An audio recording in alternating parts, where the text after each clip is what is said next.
Nunsius Apostolik,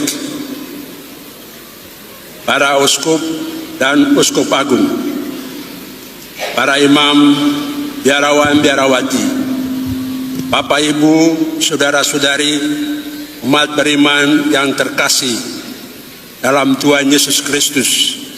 Poyo! Nimaume! Amule! Amakanie! Kaonak! Wah!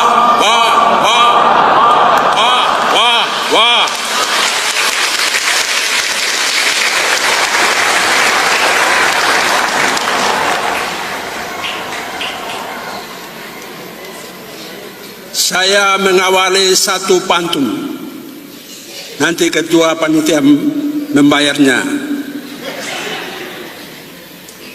Burung cendrawasih elok warna bulunya.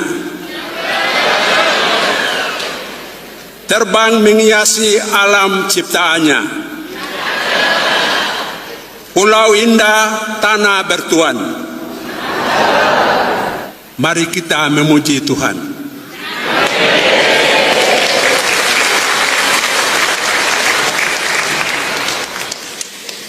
Umat yang terkasih dalam Tuhan Yesus Kristus, marilah kita bersukacita dan memuliakan Tuhan Allah atas kasih-Nya yang besar dengan memberikan gembala baru bagi Keuskupan Timika, Monsinyur Bernardus Bofitwos Baru OSA. Itulah tanda bahwa Allah sudah mengabulkan doa-doa umatnya.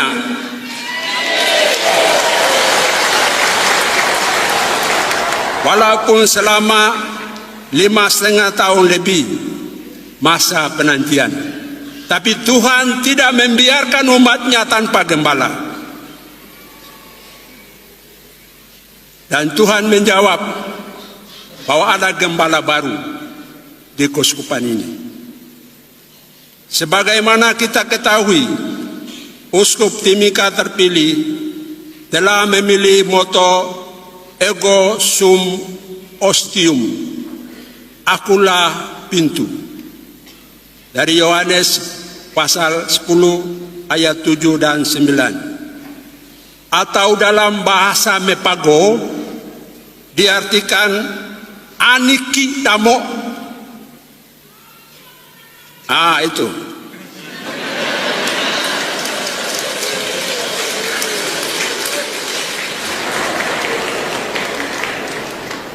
Pemilihan moto ini sudah pasti direnungkan secara matang selama hidup dan berkarya sebagai pastor di tanah Papua.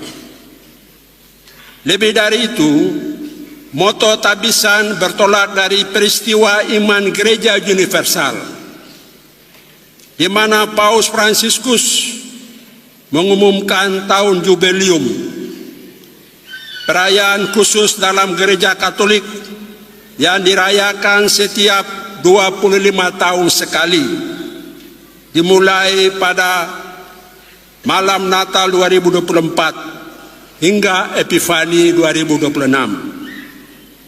Tahun ini ditandai dengan pembukaan pintu suci di Basilika Utama di Roma dan gereja-gereja lainnya di seluruh dunia, serta berbagai kegiatan rohani dan perayaan-perayaan lainnya.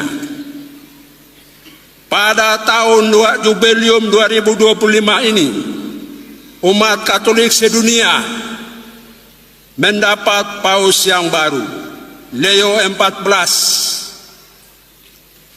Sementara umat Keuskupan Timika menerima gembala baru, Monsinyur Bernardus Bofitwos Baru OSA.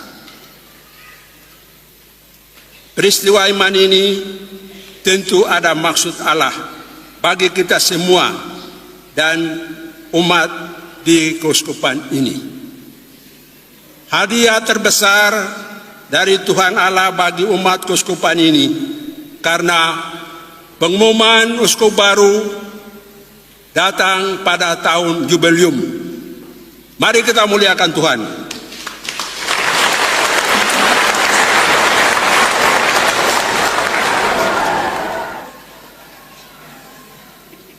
Seperti yang kita dengar dalam bacaan pertama, di mana Nabi Yeremia dipanggil dan diutus oleh Tuhan Allah. Bahkan sebelum ia lahir, dia dipanggil untuk menyampaikan firman-Nya. Yeremia diutus untuk membawa pesan pertobatan dan harapan bagi bangsa Yehuda yang telah menyimpan dari perjanjian dengan Tuhan. Meskipun Nabi masih ragu-ragu karena keterbatasannya, tetapi ia tetap percaya bahwa Allah menyertainya untuk menyampaikan kabar keselamatan bagi umatnya.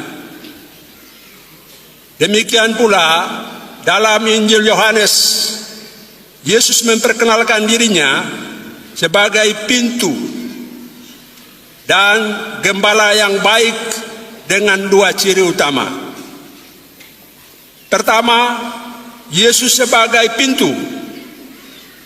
Akulah pintu, barang siapa masuk melalui aku, ia akan selamat. Sebagai pintu, Yesus memberikan jalan keselamatan dan kehidupan berlimpah-limpah bagi domba-dombanya, serta menjaga mereka dari bahaya. Ia adalah pintu bagi kita semua kepada keselamatan, kemerdekaan dan kecukupan dari kekurangan. Yesus adalah satu-satunya jalan menuju Allah. Melaluinya manusia dapat menemukan keselamatan dan kehidupan kekal.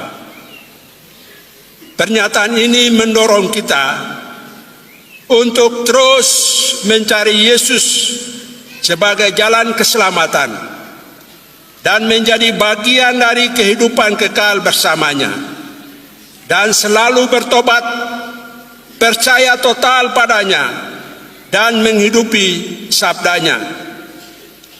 Sementara pencuri atau perampok yang berusaha masuk kandang hanya mencuri atau merampok.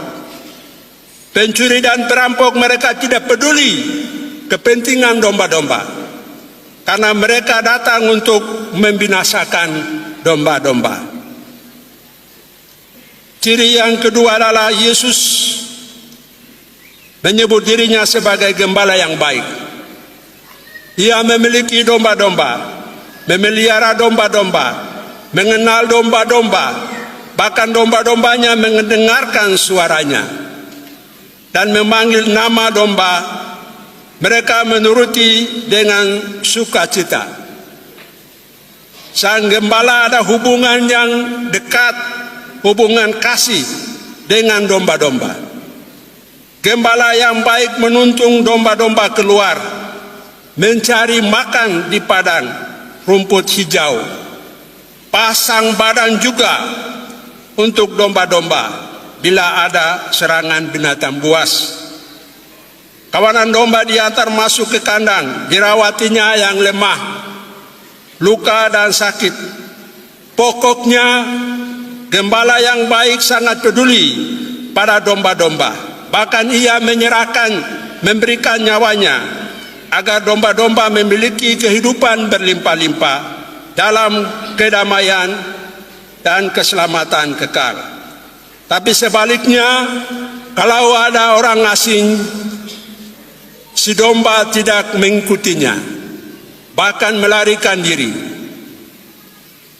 Dalam rangka meneruskan tugas penggembalaan inilah Tuhan Yesus memberikan kuasa kepada Rasul Petrus dengan simbol kunci seperti yang tertulis dalam Matius 16 ayat 18 sampai 19, Yohanes 21 15 sampai dengan 17. Kuasa itu kemudian diteruskan kepada para rasul dan penerus mereka, termasuk para uskup, sebagai pemimpin umat. Kawanan domba yang dimaksud tidak lain adalah gereja. Konsili Vatikan kedua mengajarkan bahwa gereja adalah seumpama kandang, dan di mana satu-satunya pintu masuk ialah Kristus sendiri. Gereja adalah kawanan yang senantiasa digembalakan oleh pemimpin manusiawi, tetapi tidak pernah lepas dari pemeliharaan dan bimbingan Kristus sendiri. Sang gembala baik dan pemimpin para gembala yang telah memberikan hidupnya demi keselamatan umatnya. Kita bersyukur karena Monsignor Bernardus Bofitwos Baru adalah putra Papua yang kedua.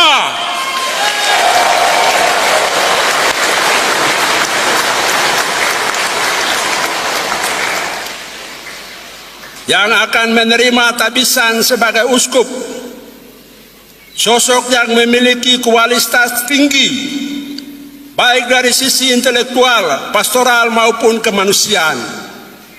Sebagai seorang misiolog lulusan Universitas Urbaniana Roma, ia memiliki pengalaman luas sebagai pimpinan OSA Provinsi Papua sebelumnya. Dosen misiologi, Ketua STC Fajar Timur Abepura, serta aktivis dalam keadilan dan perdamaian bersama SKP Agustinian. Ini tugas-tugas yang dilaksanakan sebelum diangkat sebagai uskup. Di samping semua itu, ia dikenal sebagai pribadi yang rendah hati, suka mendengarkan dan mau bekerja sama dalam tim. Walaupun ia dikaruniai berbagai potensi, tapi kerendahan hati Monsignor Bernardus mendorong mau terus meneladani pada Tuhan Yesus sebagai gembala yang baik sekaligus sebagai pintu bagi kawanan domba.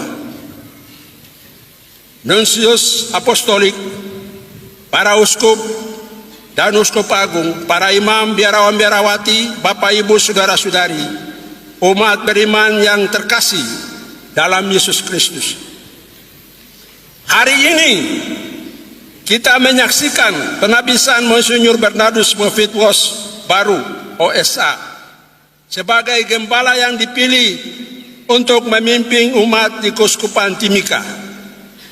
Beliau akan menjalankan tri tugas Yesus dan panca tugas gereja, yaitu pewartaan, pengurusan, penggembalaan, pelayanan, dan pemeliharaan persatuan, tanpa melupakan pilihan pada kaum miskin dan terpinggirkan, option for the poor. Monsignor Bernardus akan menggembalakan umat di wilayah yang memiliki dinamika sosial yang kompleks, dengan umat yang tersebar di pesisir dan di pedalaman.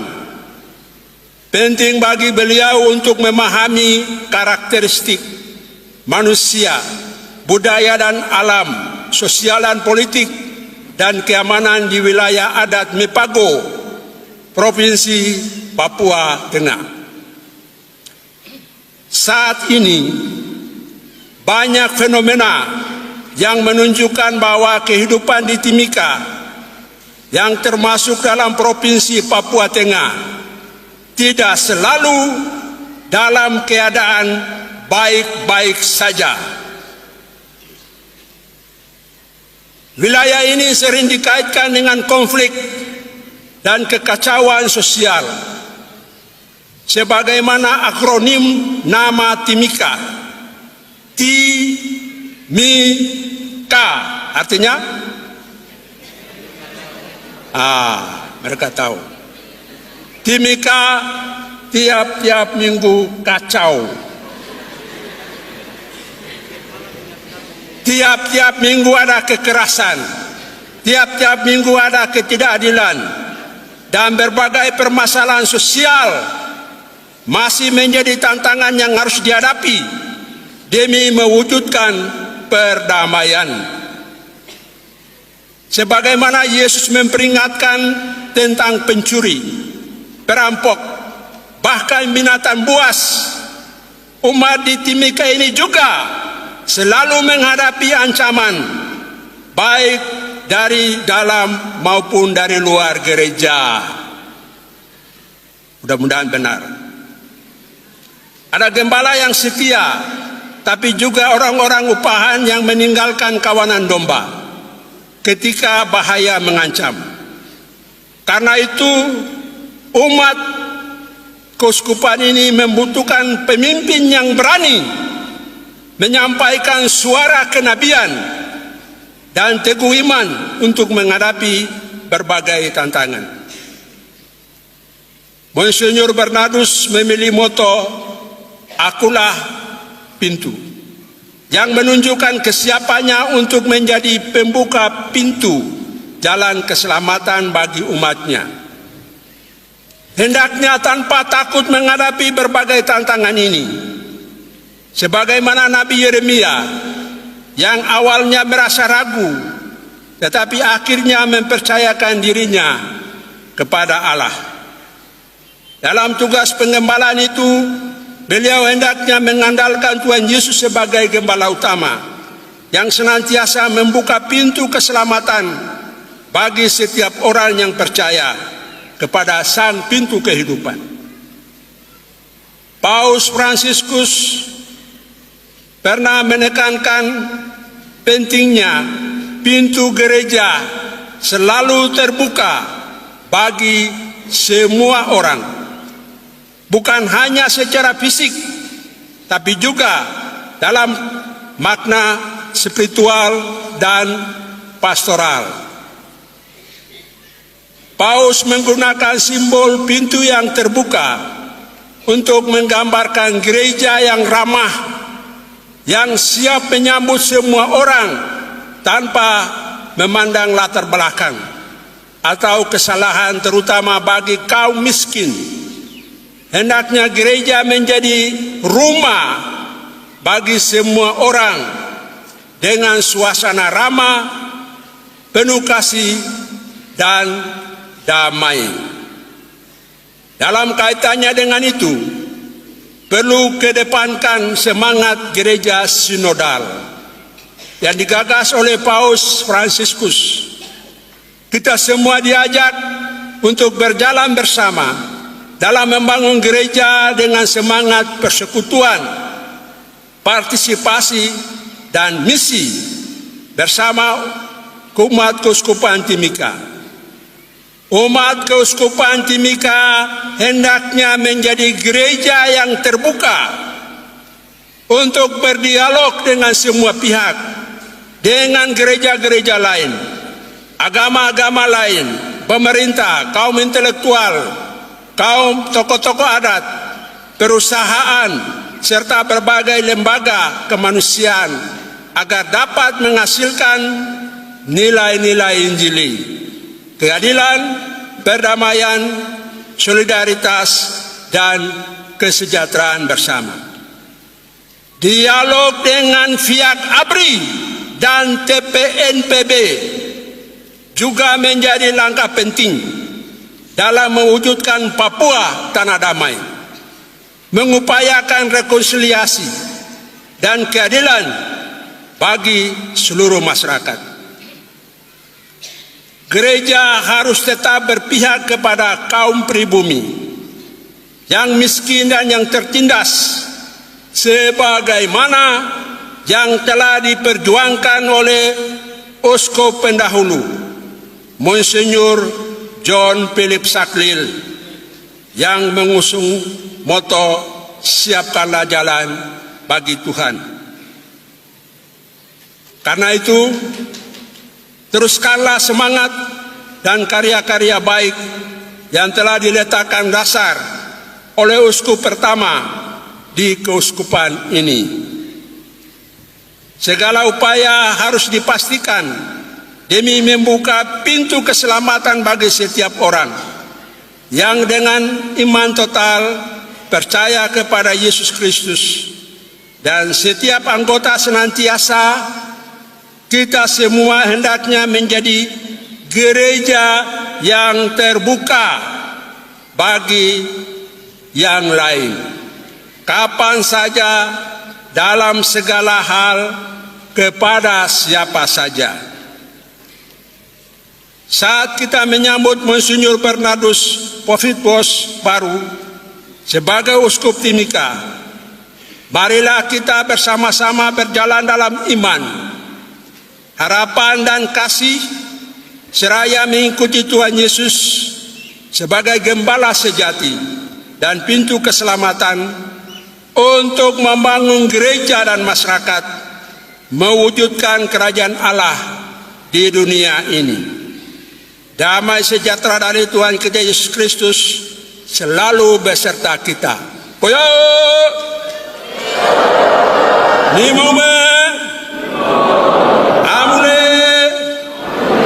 Amakanie Kaudat Wah wah wah wah wah wah wah wah.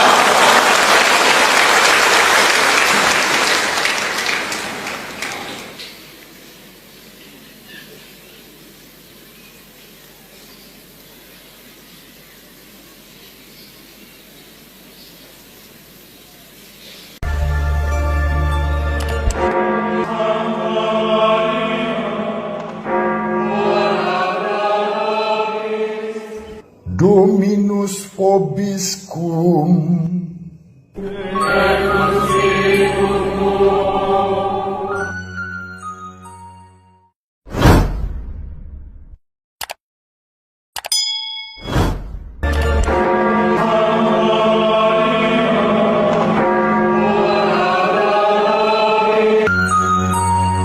Sahabat peradaban kasih yang terkasih, sampai jumpa pada episode berikutnya. Terima kasih atas kebersamaan kita.